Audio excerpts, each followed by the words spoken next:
Peter, whatever we do, don't piss off Ashley.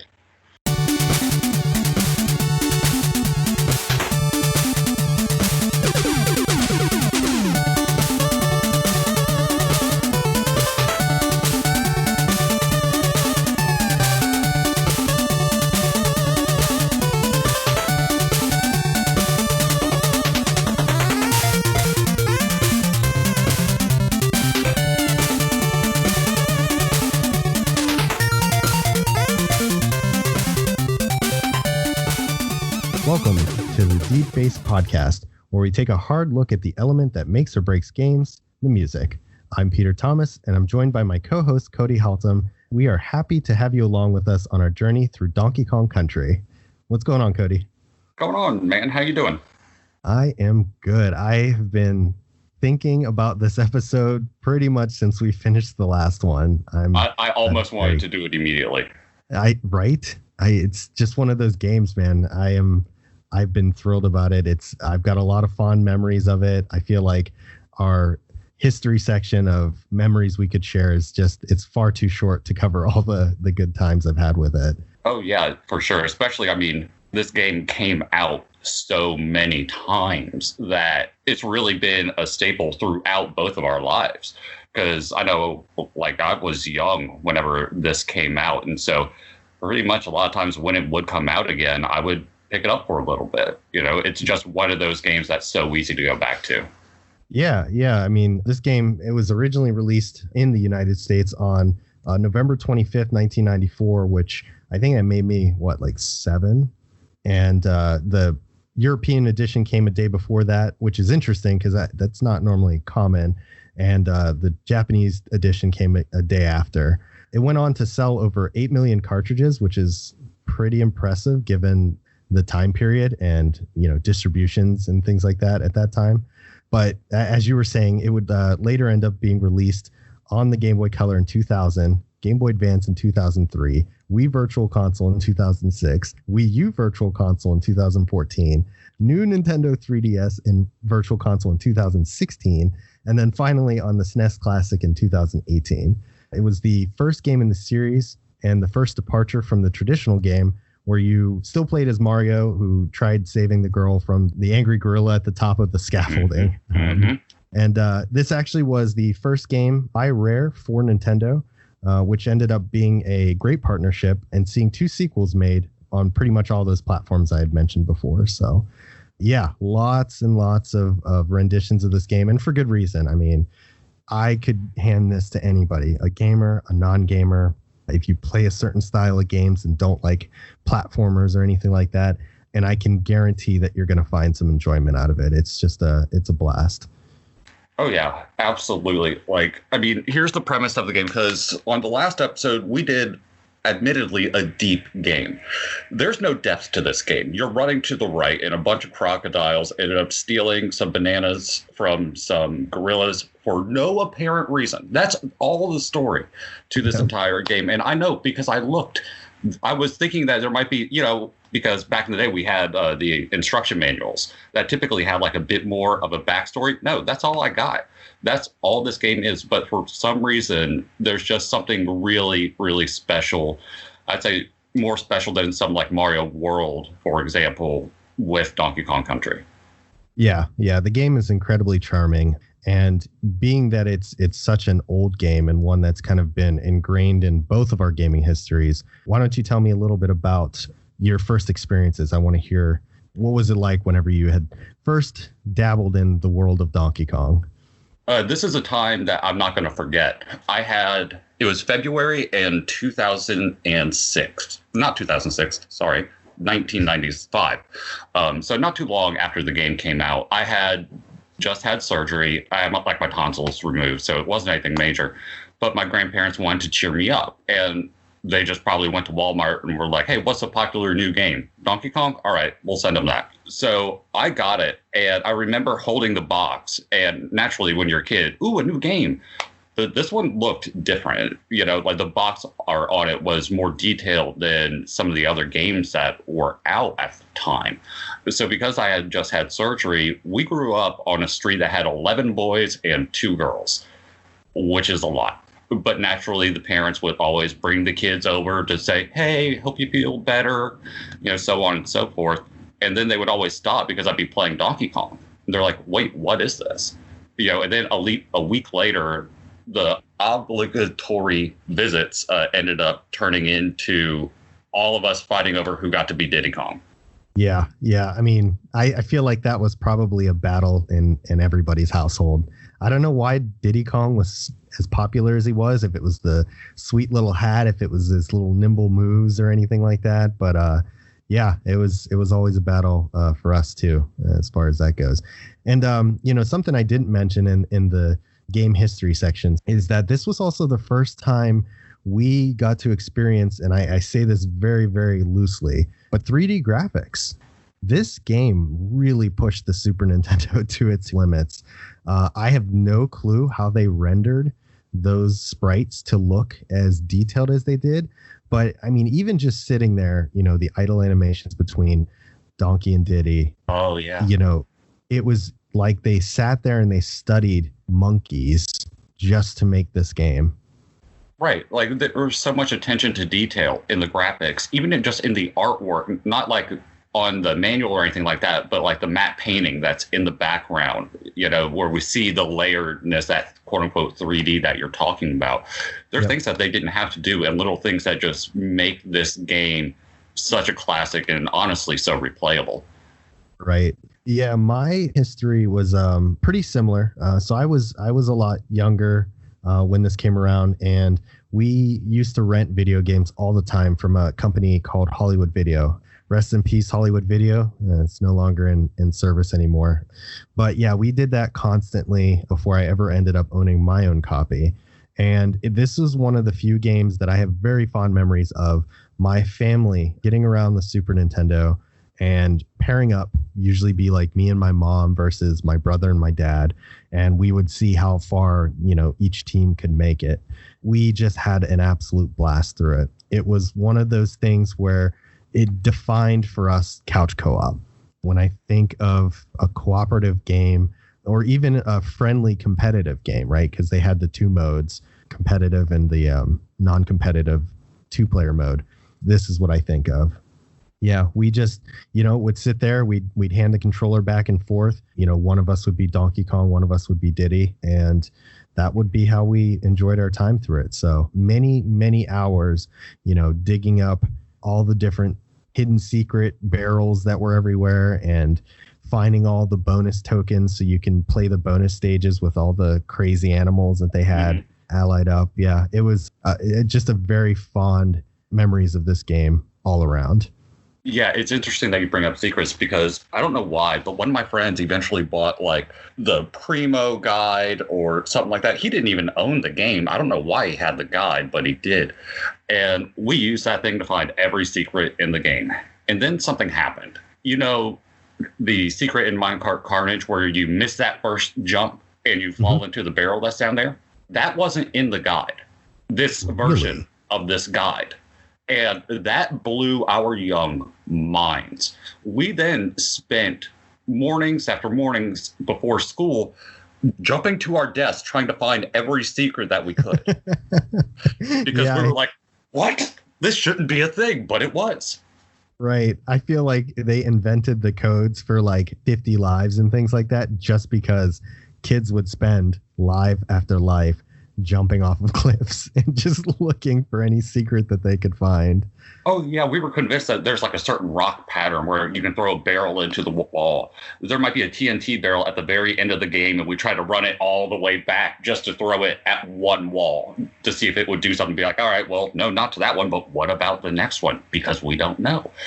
And that was just hours. It became an obsession, if I'm being honest. Yeah, it encouraged you to explore and look for things without forcing you to do so, because you can absolutely play through this game, beat it with a 37% or whatever it is, and not have touched a single secret barrel, and life is good. You still enjoyed the crap out of this game and you never missed anything substantial, but the secrets just added so much more.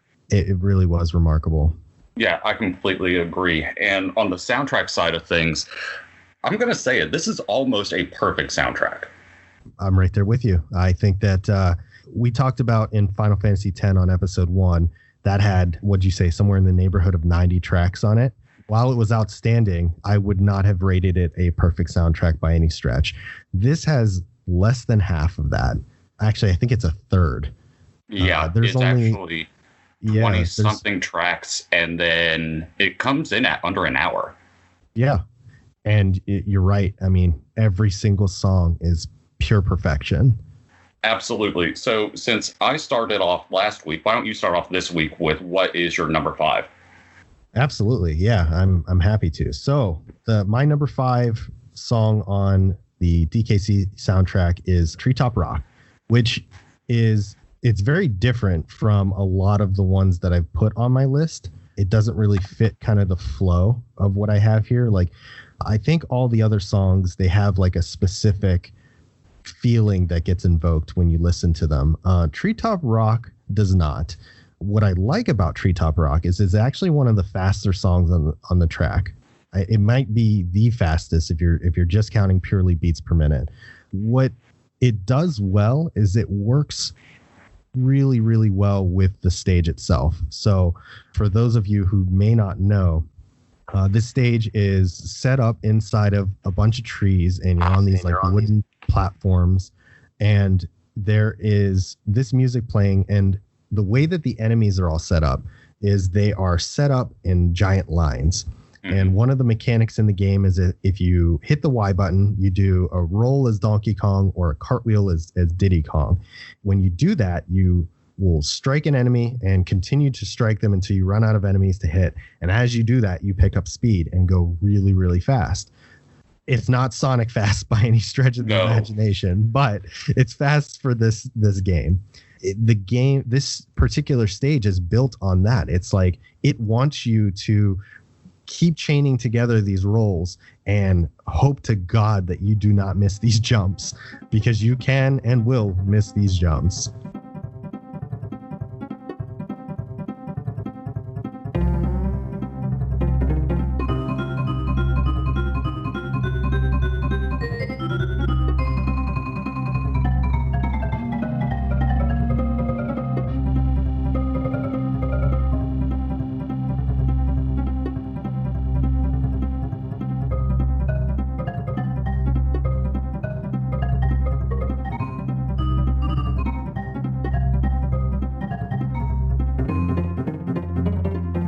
Oh, yeah, absolutely. One of the notes I had down for this is it's a really mischievous sounding track.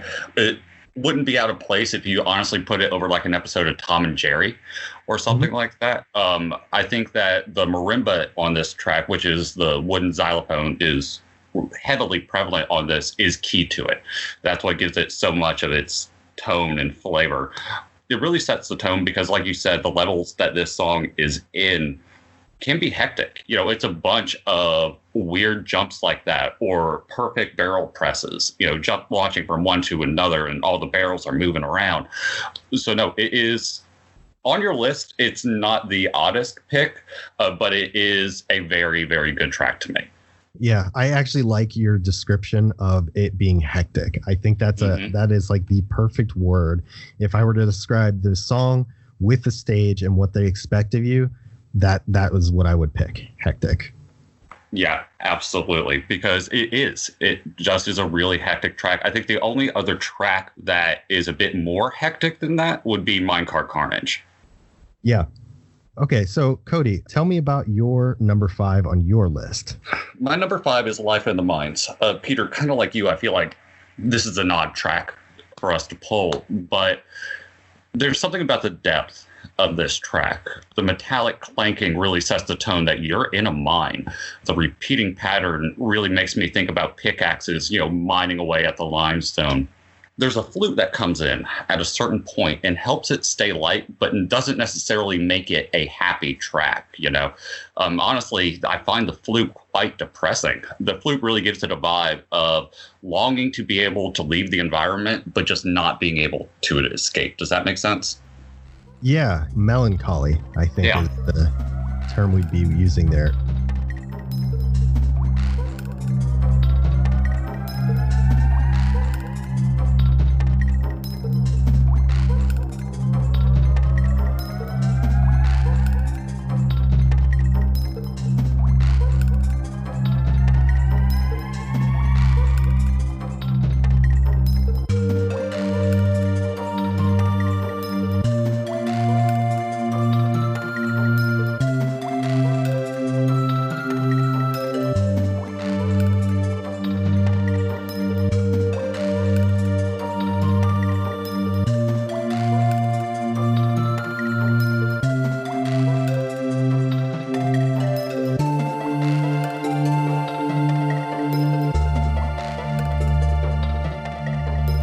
is a beautifully haunting track.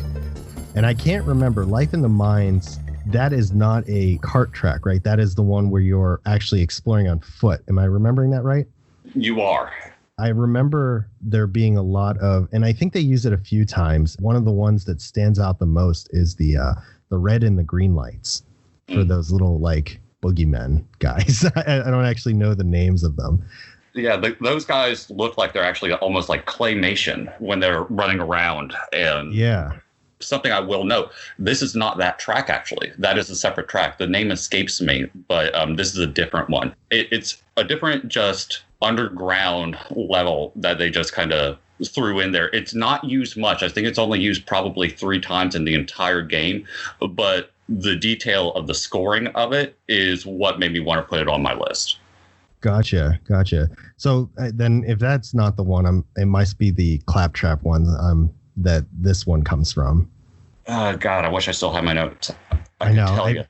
It's like one of those ones. It's like I probably should have done a refresher. It's been a little while since I played this game, so like some of my memories kind of bunched together. You know, there are obviously some that stand out more than others. I do know the track well. I'm just having a hard time placing exactly what we were doing when we heard it. Yeah. All right. So what's your number 4? So my number 4 is the Credits Concerto. Something that I really enjoy about this particular track is the fact that it's very rewarding. I feel like nowadays when you get to the end credits of a game, there's not really a whole lot. It sounds a lot like a cinema track now. There's an orchestra playing and it's just kind of like, yeah, you finished the game. Good job on you. But this game, I mean, it feels like when we talk about the story, you know, the story was Donkey Kong had his bananas taken by a bunch of crocodiles, and we are on this adventure to get them back. I've never felt more satisfied with getting some bananas back for a monkey or a gorilla rather than I did after I heard this track. There's a lot of depth behind it as far as making you feel very accomplished for overcoming all obstacles, beating the final boss, and getting to the credit roll. It feels great. It's a warm and fuzzy track to listen to and look back on and say like, yeah, I did that. That's another accomplishment in my belt.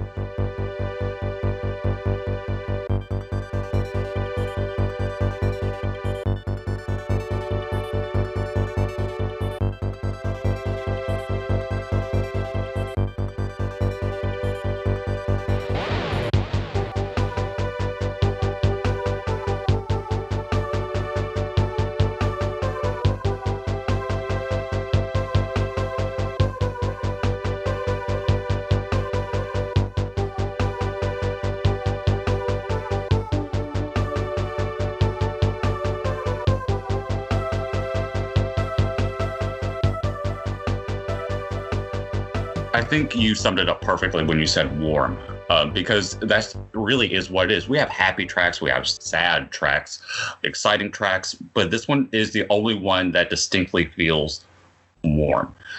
After you beat the game, you're sitting there, you got all your bananas. You're right. It's just a really great track. I like some of the techno beats that are in there, just light, peppered throughout a bit, the guitar and some of the softer notes. It never really wants to be something exciting. It's just a really peaceful kind of track. Very much so.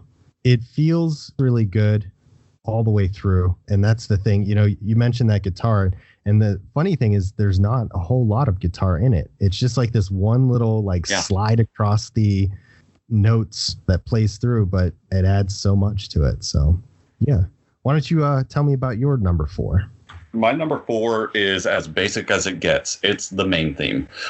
But the main theme now, for those who haven't played the game, it only appears in the menu and when you just start up the game. And it's a scene where we see Donkey Kong, or Cranky Kong, actually. He's sitting there with an old record player, and we're hearing some really old music, not ancient or anything like that, but just some NES era tunes coming from this. All of a sudden, some drums kick in, and in bursts Donkey Kong with his boombox. And all of a sudden, we realized that this is not the game like its predecessor. This is something completely new. The transition is great. It's a literal transition. It catches you off guard, and you know that you're about to really play something special. Admittedly, I almost put this on my list. I was so close, so close. I just for the sake of having more music on this podcast, I'm glad I didn't. But man, I was very close because it is the definition of that old stay off my lawn kind of thing. You know, you got Cranky Kong. You know, one of the things that you hadn't noted was that, you know, Cranky's playing on like this. He's wheeling one of those old, what are they, like gramophones or something like that? Right. And, yes. you know, he's tapping his foot to this beat. And it's the old Donkey Kong Country theme right before you start a new game. The old Donkey Kong theme when you start a new game and are about to start climbing all that scaffolding I was talking about. Is that what that is? Yeah. It's the old theme, that little starting piece. Yeah.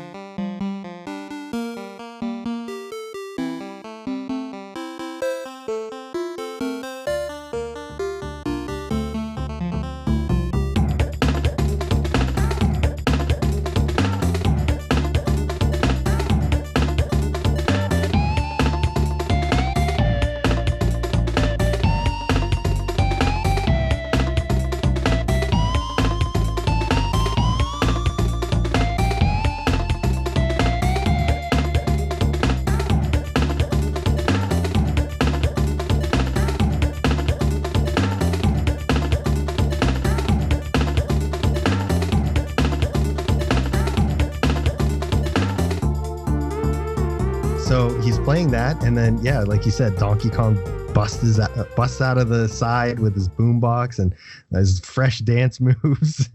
I remember getting so much joy out of seeing that, and this was long before. I guess an interesting fact for me is that I had never played the original Donkey Kong before Donkey Kong Country. I kind of retrofitted it back and played it much later in my life, so I didn't understand how much of a nod to the old games this was until that point. I mean, even what they're standing on old red scaffolding.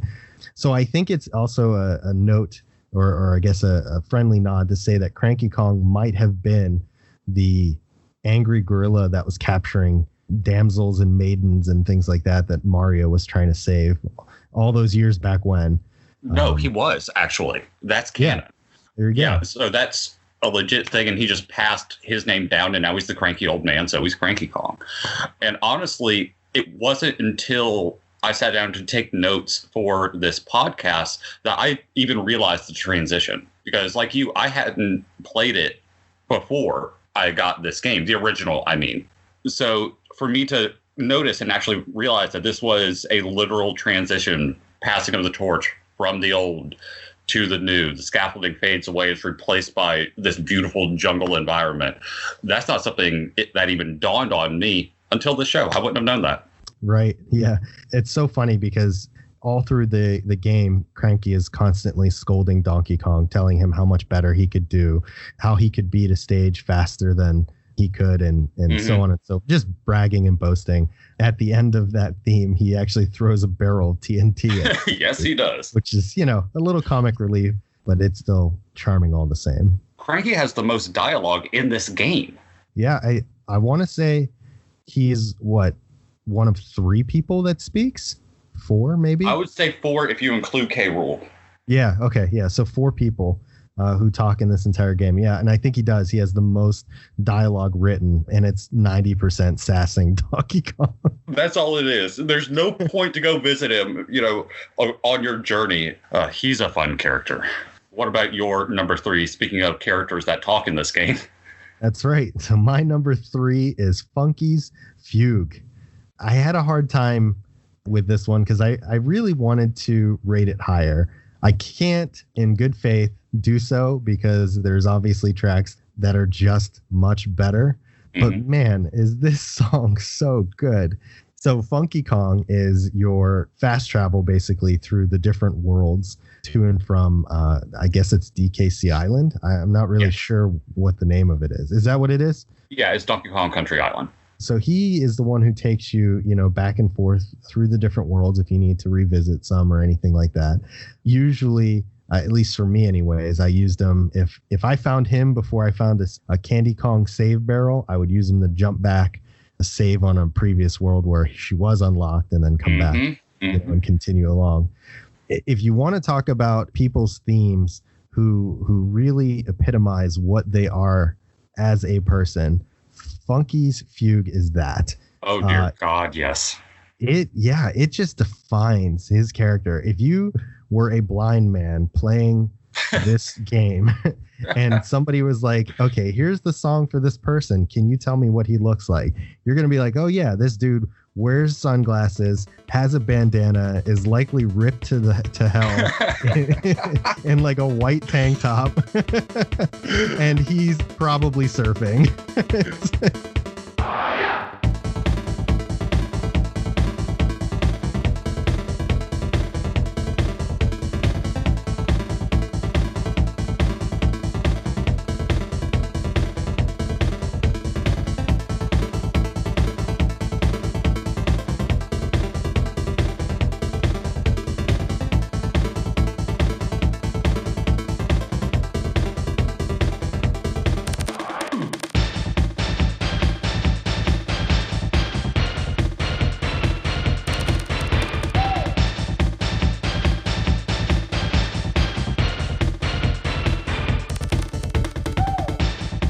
Oh, Peter, you put this on your list and it gave me such joy to see. I was like, I'm so glad one of us had the balls to put it on there because it is such a weird track, and weird in the best way possible.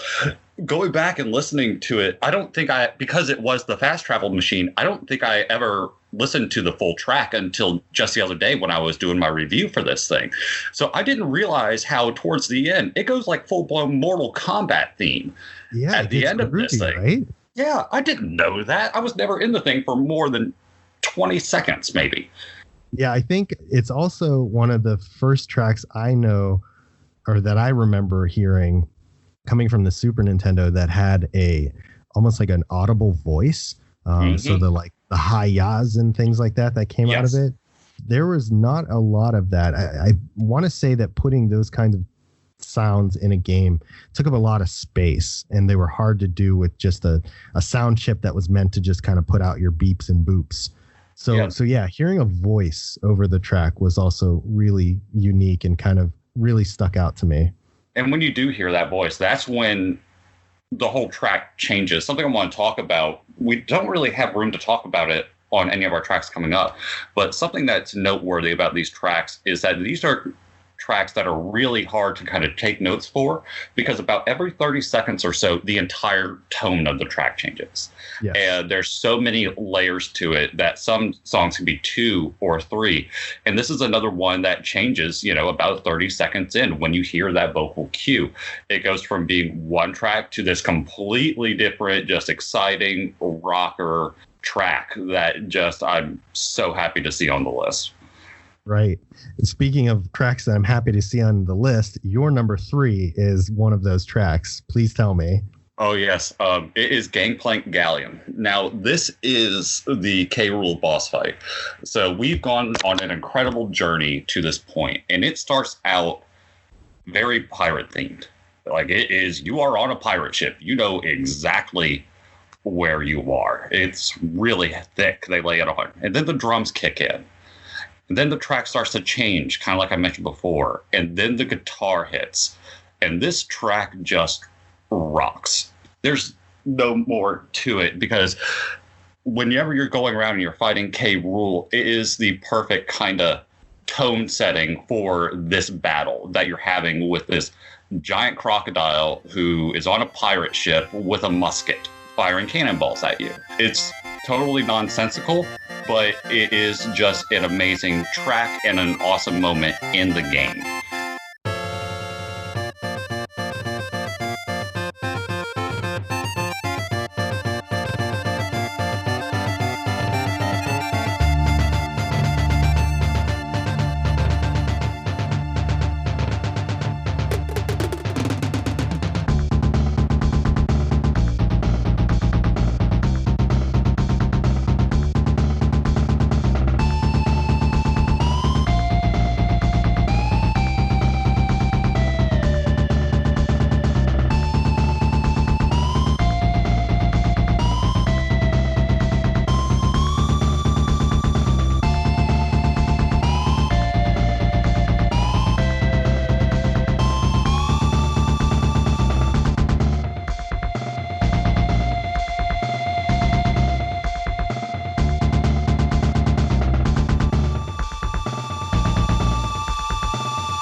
mentioned something interesting about the tracks in general is that a lot of them, if you're good at the game or you die a lot, one of the two, you don't typically hear a whole lot of the track. Gangplank Galleon is a little different because that boss fight is long. There are multiple parts to fighting King K. Rool. If you play the stage, I guess, as it was intended, typically the track starts morphing right around the times when he's changing the way that he fights. And so there's a lot of elements that bring this track together and what really make it stand out. It really is incredible. And like you said, it starts off very lighthearted, almost like a pirate shanty. Very much then, so. you know, percussion kicks in and then the guitar. And then all of a sudden you go from a pirate shanty to like throwing up the horns and headbanging the whole time. It's like, you know what? I'm just going to pause it and listen to this for a little while. It explains why it's so high on my list, right?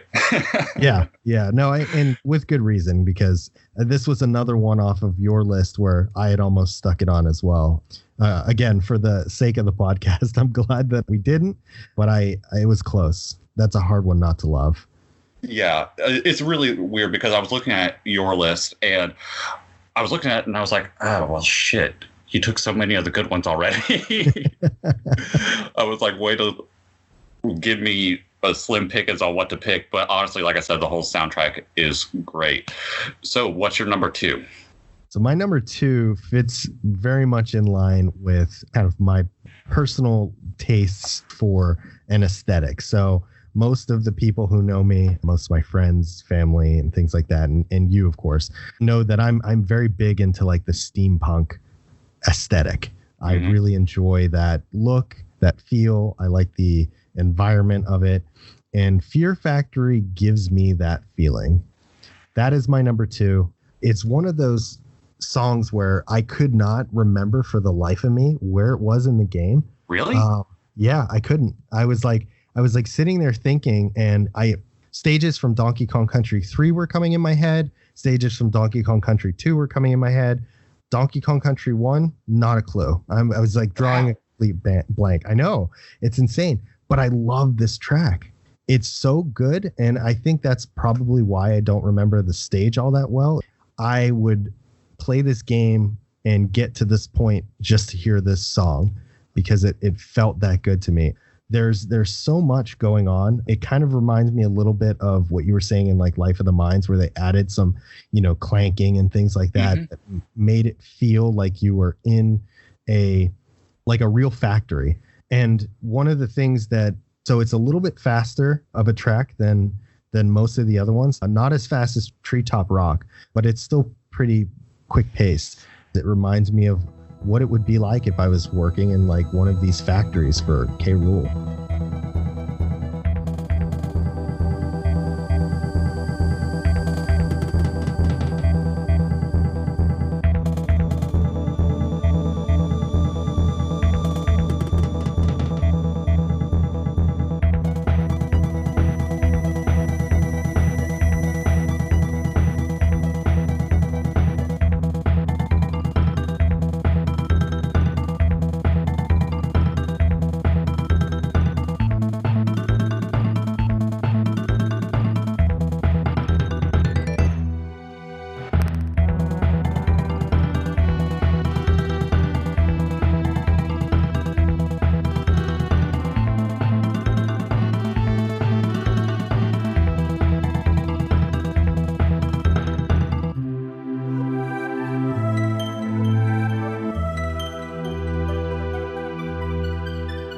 This is a very interesting track. And now that you bring it up, no, it's about as on-brand PT6 as I could put on this list probably from this soundtrack.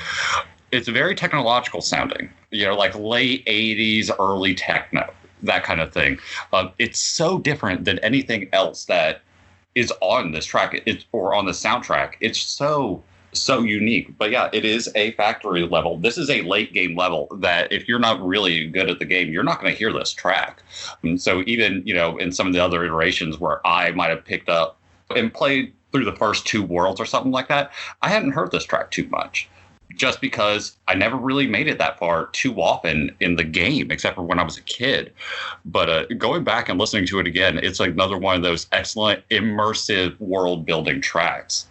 And maybe you actually called it. Maybe that was the real reason. It's not so much that I couldn't place the stage. Maybe I just never got there. Secret's out. I've actually never beaten Donkey Kong Country. And really? I just, no, of course I have.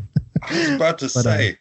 It's so funny, though, because I was like, you were saying it was like a late game stage and things like that. And I'm just like, oh, maybe that's why. No, no, I mean, it could explain it. No, I've beaten it quite a few times. It's one of those staples of mine that I try and pick up. I'm long overdue, obviously, at this point, but it's one of those ones I try and pick up and play at least like once a year just to run down memory lane. So, yeah. It took me a whole lot that this game wasn't part of the Nintendo Switch Online collection. Yeah, very surprising. I don't know why that is, but I don't understand a lot of their decisions when it comes to the virtual console. I'm sure that's a topic that we could explore for an hour on it. Oh, yeah, let's not do that. But I believe we are on your number 2 now. Yeah, we are, which is kind of a weird departure from my last couple of picks, but it is Ice Cave Chant. Spoilers, this takes place in an ice cave. And that needs to be noted because you can tell by listening to this track.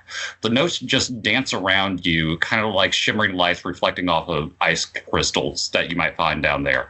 The marimba and the xylophone really drive this track home. It's just a fun track with some light, almost like call and answer moments between the two of them. There are parts of this track that remind me of slipping around on the ice, which is all the level is. This track really just puts a smile on my face, and I can't really describe why.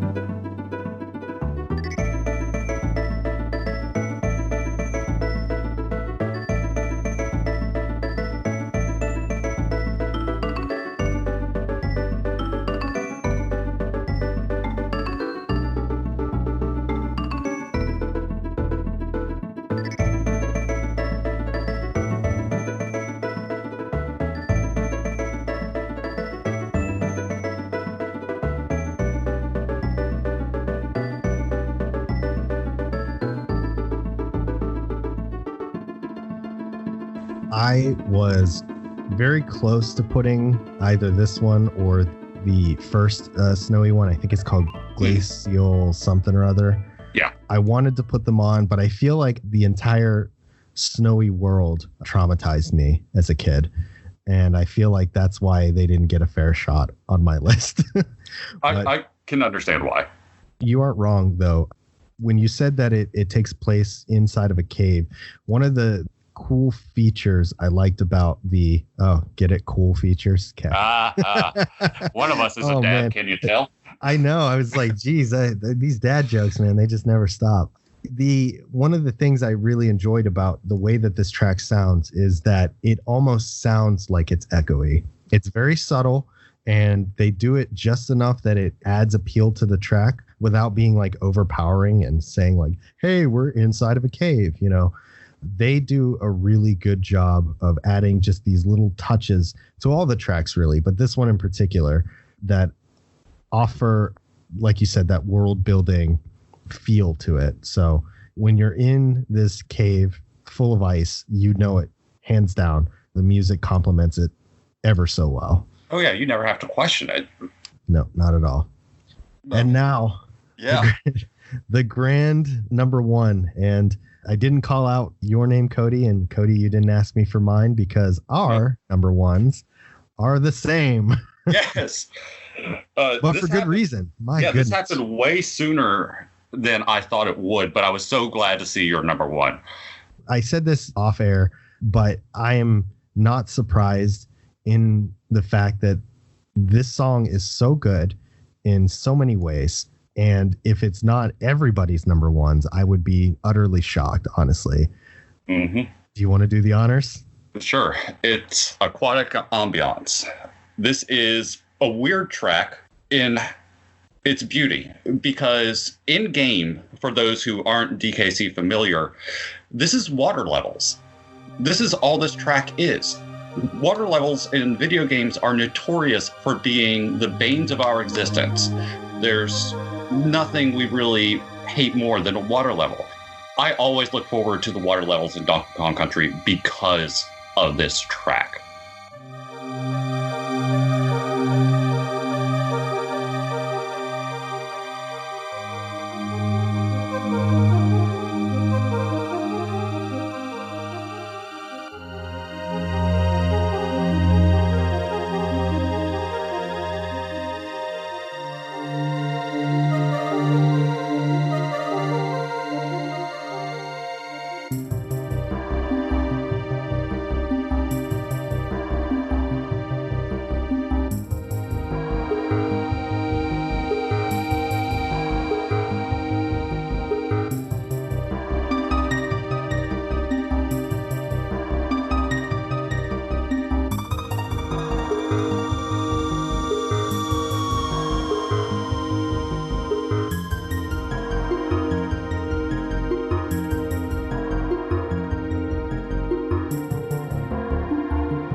I read your show notes on this particular track, and I wanted to write notes on mine and literally write same.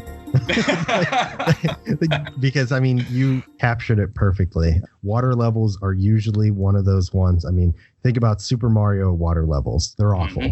You don't ever want to be there. They're atrocious. You die a lot, things like that. You think about the water temple. Everybody loves the Ocarina of Time water temple. Fuck that place. Right. But this is different. This track, it's serene, it's calming.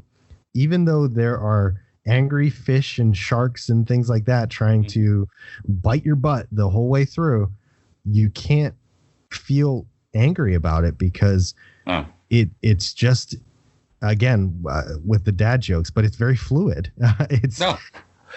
It absolutely is. Like, I will put this track on to this day to help me or to help put me to sleep, because that's how tranquil it is.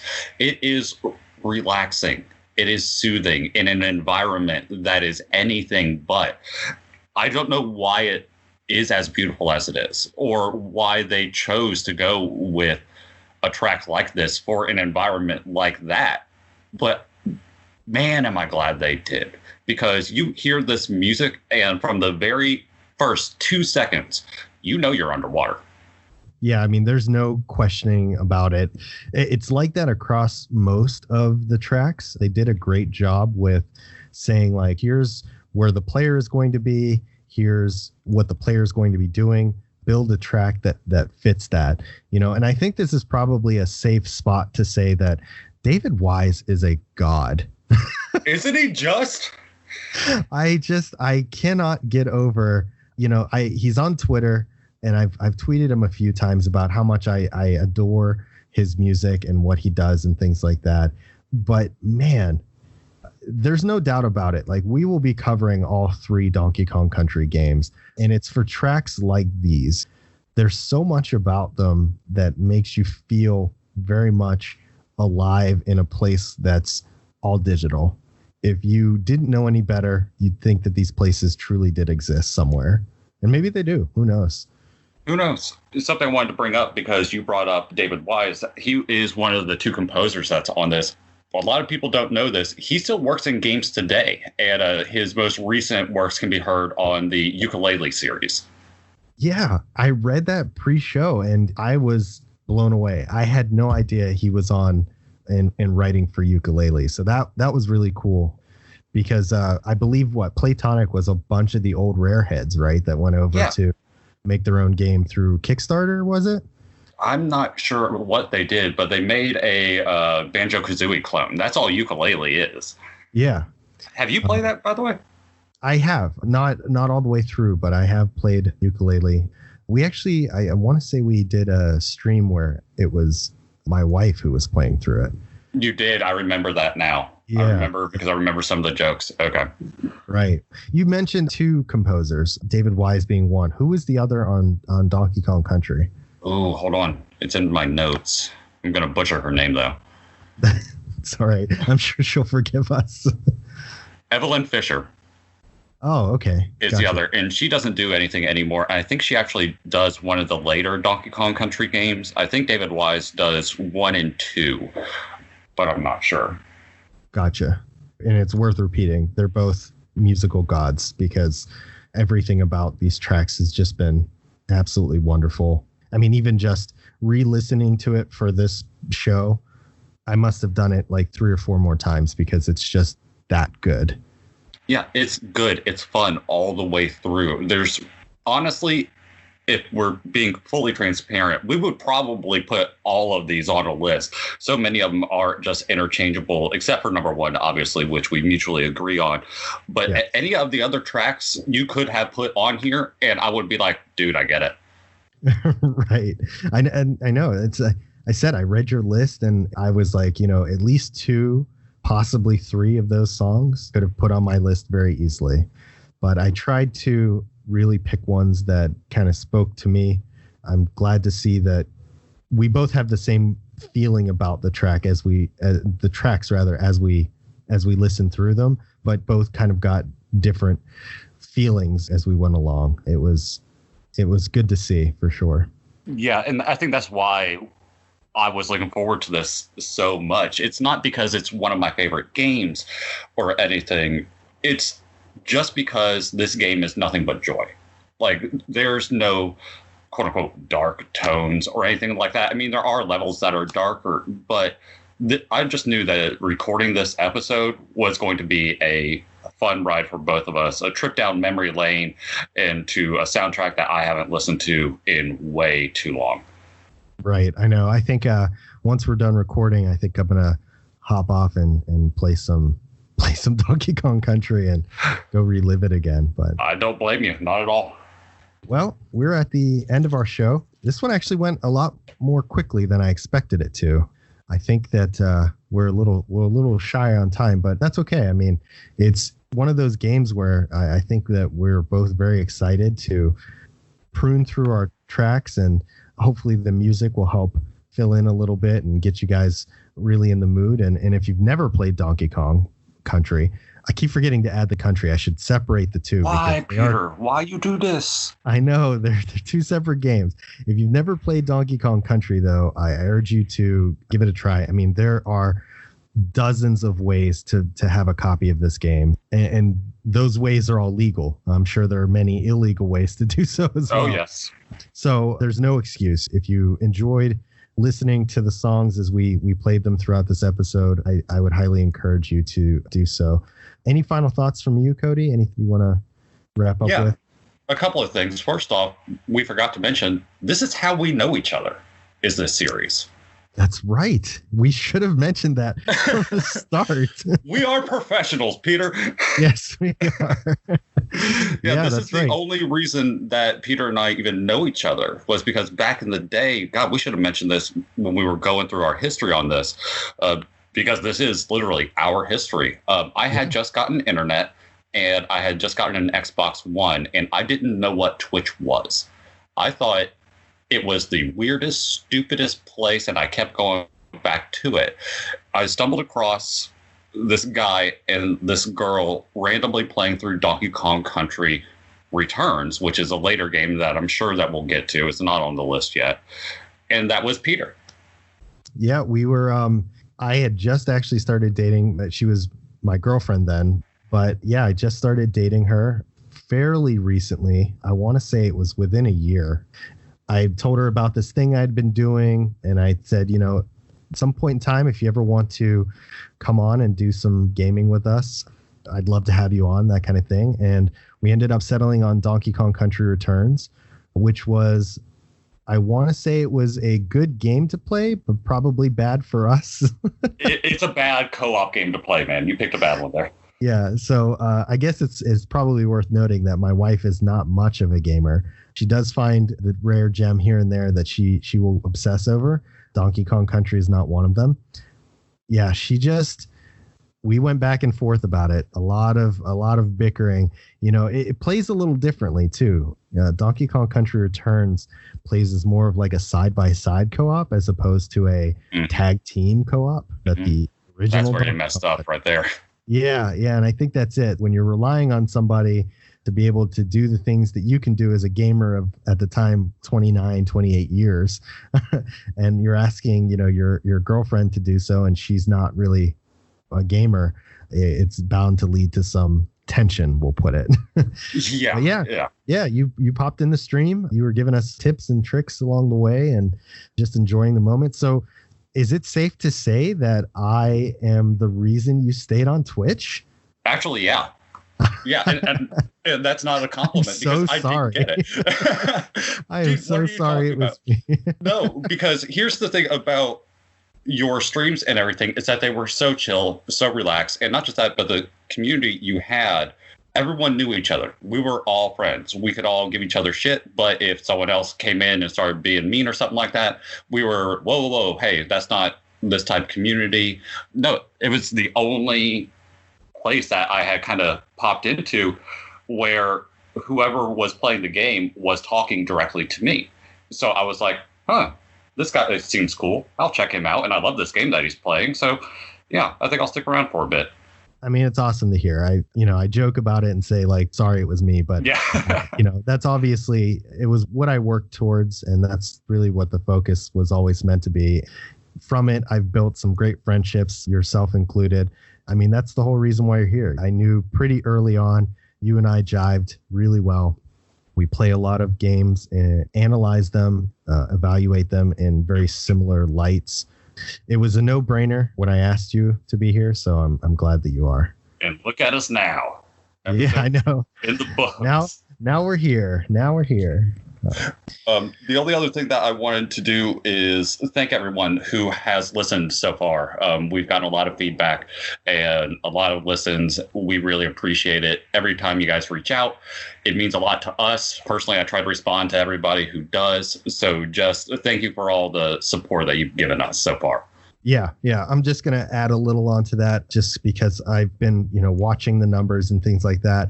I don't know what the typical launch is like for a podcast from somebody who's not a celebrity or who's not popular or has a previous thing going on for them. We kind of just started this out of the blue as just something fun to do and a passion project between the two of us. But the numbers that I'm seeing as far as listenership goes, you guys hanging out. I mean, we got our first couple of reviews on Apple Podcasts and things like that.